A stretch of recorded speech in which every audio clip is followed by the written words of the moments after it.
মনত ৰাখিব, আপুনি যিটো বিশ্বাস কৰে, যিটো বিলিভ কৰে, সেইটোহে আপোনাৰ বাবে বাস্তৱ হয়। আনহাতে আপুনি যিটো এক্সপেক্ট কৰে, যিটো প্ৰত্যাশা কৰে, সেইটো কেতিয়াও বাস্তৱ নহয়।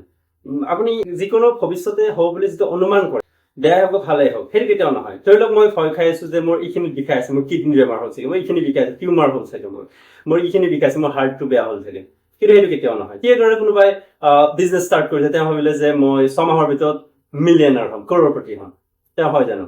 হ'ব নোৱাৰে, তাৰ উল্টাটো হৈ যায়, তেওঁ ধাৰত ডুব যায়। সেইবাৰ আকৌ কোনোবা ল'ৰা ছোৱালীয়ে যে ইমান বছৰে মই লেটাৰ পোৱা নাই, কিন্তু মই HSLC ফটাই দিছো, মই 2টা বা 3টা লেটাৰ পামেই, খাটাম, তেনেকুৱা ল'ৰা ছোৱালী কেতিয়াও লেটাৰ নাপায়। কিয় হয় তেনেকুৱা? কাৰণ আপুনি বিলিভ কৰা নাই, সেইটো এক্সপেক্ট কৰিছে। এতিয়া আপুনি কুৱেশ্যন সুধিব পাৰে যে তেন্তে বিলিভ কৰোঁ নেকি? বিলিভ কৰিলে হৈ যাব। হয়, বিলিভ কৰিলে হৈ যাব, বিশ্বাস কৰিলে হৈ যাব। কিন্তু বিশ্বাসৰ লগত প্ৰব্লেমটো হৈছে বিশ্বাসটো নেচাৰেলি আহে।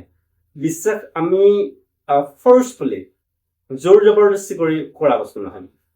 ঠিক ধৰি লওক আপুনি মানে আস্তিক হৈ আপুনি ভগৱানৰ ওপৰত বিশ্বাস কৰে, আপুনি এতিয়া জোৰ জবৰদস্তি কৰি নাস্তিক হ'ব পাৰিব জানো? নহয়। আপুনি নাস্তিক হয়, আপুনি জোৰ জবৰদস্তি কৰি আপুনি আস্তিক হ'ব পাৰিব জানো যে মই ভগৱানৰ ওপৰত বিশ্বাস কৰিম?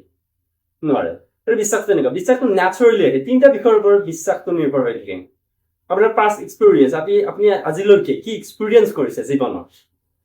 দ্বিতীয়টো হৈ গ'ল আপুনি কি ধৰণে পৃথিৱীক বুজিছে, পাৰচেপশ্যন, আপুনি কি ধৰণে বুজিছে বাহ্যিক পৃথিৱীখনক। বাহ্যিক পৃথিৱী গ'লে আপোনাৰ মানুহবিলাক হৈ গ'ল আৰু আপোনাৰ চাৰিওফালে থকা বয় বস্তুবিলাক, প্ৰকৃতি।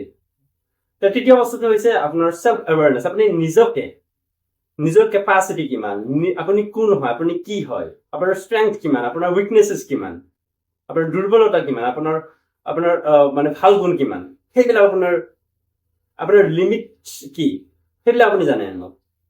তাৰ পিছত যিটো আপোনাৰ নেচাৰেলি বিলিভ হয়, সেইটোৱে বাস্তৱ।